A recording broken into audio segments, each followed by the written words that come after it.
How's it going? I hope you're well. I want to start with a word of encouragement for you. I don't know what might be happening in your life or what you're going through, but I want to start by saying that God will change your situation. Now, if you're joining us, I do want to say welcome back to you, but I'm happy to see you again after a long while. But when I want to talk to you, especially if you're feeling stuck, I do want you to know that God has a purpose for you. In fact, He can turn things around. I'm a witness of what God can do, even when it seems impossible. Personally, I have some of my friends would often tell me, Victor, you need to write your story. I've seen a lot of things in my life. Sometimes I'm afraid sharing my story. Not that I'm afraid. I feel like I'm not ready to do that yet. But I've seen a lot of things. Just a quick summary. I left home at a very young age of 15. I was homeless for a while, and I ended up in relationships where I was betrayed and different things happened. And I literally was moving around the world just by myself, being betrayed, seeing a whole lot of, seeing God's hands in my life, seeing God being protective of me. If it's about someone dying, I should have been long gone. But I've seen God's hand and God's protection and God's favor. I went back to school at 2021. I got my bachelor's, got my master's, not because I had some support somewhere, just by God's grace. It's not as if I had money for my studies or anything like that. I ended up having my PhD. In fact, I graduated with 2 different PhDs in the same year. God has been faithful, and this was like, I finished my 2 PhD by the time I was 31, 30. So I look back at my life, and after that I had a period where I had professional challenge where I couldn't get a job immediately, even though my PhD I finished like in 2.5 years. But I look back at God's faithfulness and how He's been, and I could tell you with all confidence that God will change your situation. Regardless of what you've been through, regardless of what's happening right now. Sometimes it might seem it's almost impossible. But those journeys are important. And so I want to speak to you today just to encourage you to hang in. But I want to start by discussing God's timing. In psychology tells us that when people have faith or hope, they can cope better with life challenges. Now, I do research on hope and positive psychology. And you can read some of my work about that. Some interesting findings in there. But I think this idea of hope aligns with the scripture. I think in 7 verse 14, it says that we should wait for the Lord, be strong and take heart. Now, sometimes God's timing doesn't really match our own, but I believe that when you trust that He is working in your life, even when you don't see it, I believe that sometimes it doesn't match our own, but you should trust that God is working in your life, even when you don't see it. For example, I went through a lot of times when I felt uncertain about my career, especially when I finished my PhD. I wasn't sure what next. I wanted change. In fact, I wanted to go into industry. I wasn't sure if I wanted to go into academia. And I did all that. Nothing seemed to have happened. But during that time, God was preparing me, building my patience, building my strength, building my skills and competencies, because there was the level that God wanted me to get to, and to get to those levels, I needed a different kind of skill set and competencies, and I needed to develop those competencies before I get there. And sometimes I tell my students, I get that it's stressful, but you prize that as soon as you finish and have a doctor to your name, people don't care whether or not you have a particular competency or not. They assume that you have. And if you don't have those competencies and those skills, it's not only it's an embarrassment to your name or even to the title itself. And also it will cost you a lot, because there will be people or friends, or especially in professional settings, where you lose a lot of friendships because you don't have particular skills that you should have. And also, to add to that, if you don't have intellectual humility to learn those skills, it becomes more difficult. And so I think what you need to do it's important that you shift your perspective. When we are waiting for a breakthrough, I think it can be easy to focus on the negative and focus on other things that's happening bad, right? Maybe, for example, if we are in a position where we don't have a means of sustenance, we might focus just on that we don't have a job, we don't have something paying our bills, but we forget that we have good health. Or maybe we forget that we have a support system, maybe a partner that has a stable job that is taking care of those things in the meantime. I remember at a time when I was I think I was a sessional academic lecturer at my university then. And so my salary will be based on the semesters that I teach. I think in the US they would call that an adjunct role, even though I was a student at that time anyway. But it was so difficult, and because my wife who was at that time, we were dating as well. She was helping with my rent sometimes, and even when we got married, she would, at the initial stage, at least the first year or so, she would pay. She was helping with the rent. She would do most of the things.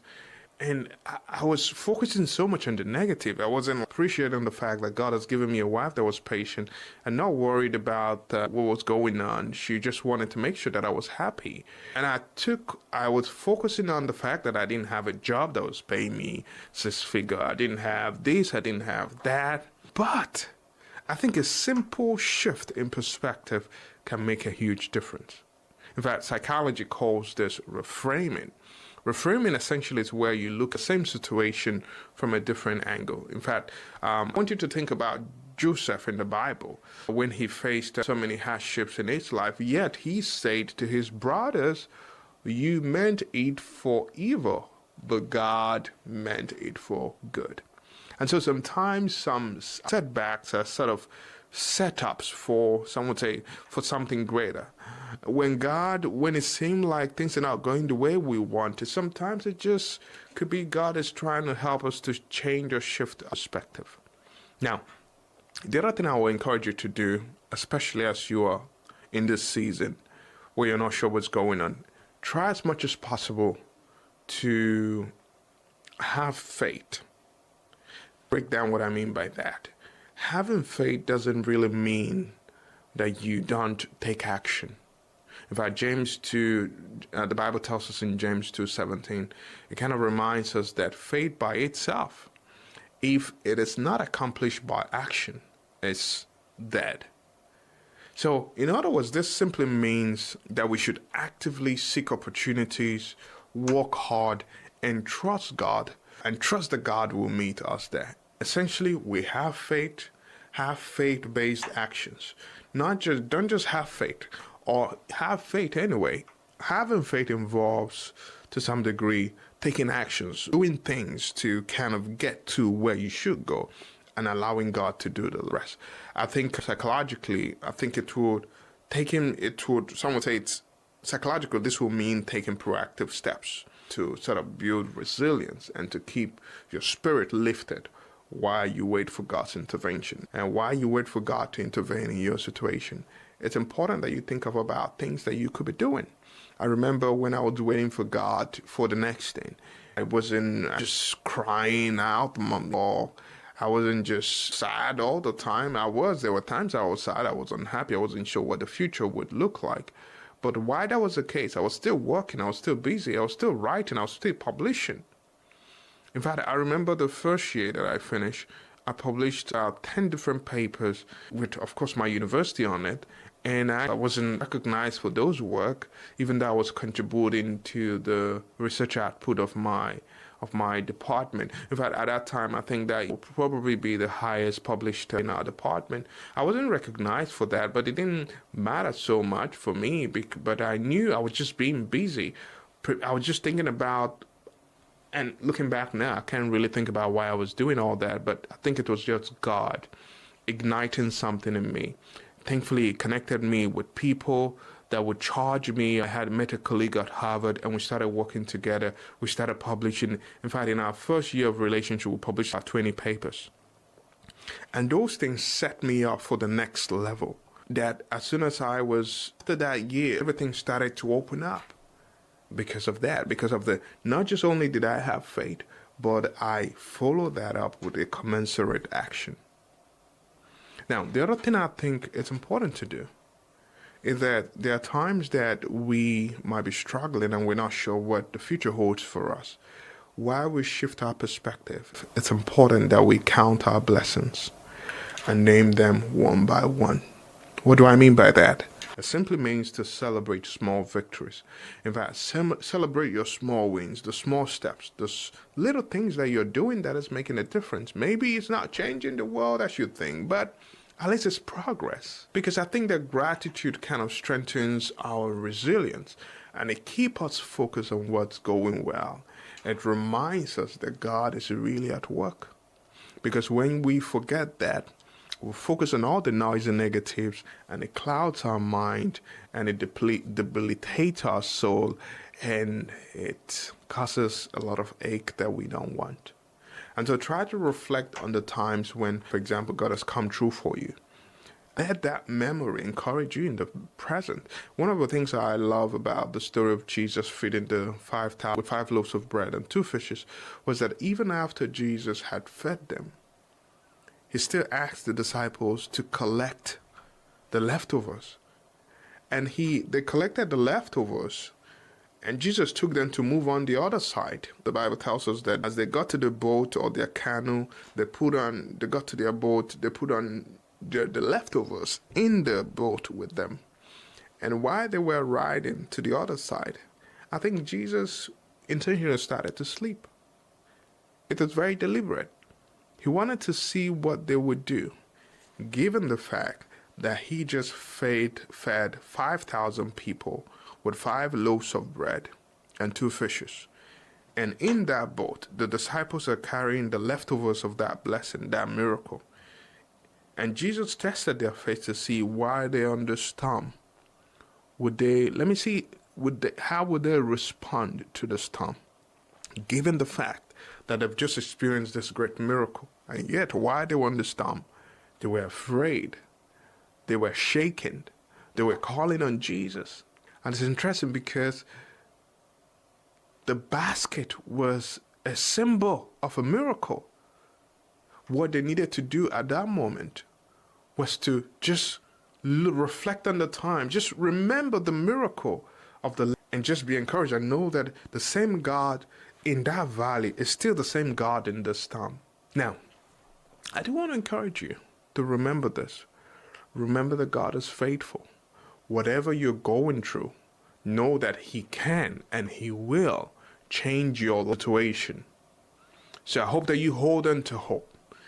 Don't just hold on to hope.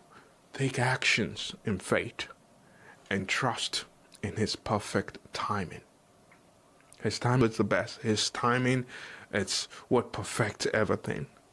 If I look back at my life, I know that I wouldn't have been who I am today or amounted to anything if not for God.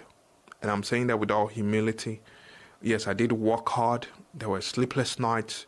But at the end of the day, if not for the grace of God, in God's hands in my life, I would simply have amounted to nothing. So God's got you, all right? No matter what's going on, I hope that you can hang in there. Shift your perspective. Take tangible actions while you act and celebrate the small victories. Look at your leftovers, the miracle of yesterday. If God had picked you up He can still do it even till today. He can still do it with the situation that you're going through. And I hope that this encourages you to just hang in there. It's just only for a little while. And if you need more encouraging content like this, make sure you take a look at what I have on my platform. And I think there's some content, especially that would be a blessing. And I hope that you are blessed with this. Let me know how you are and send me a message or an email if you need someone to pray for you or be in prayers for you. Would love to connect with you. Okay? All right. Talk soon and all the best. Bye.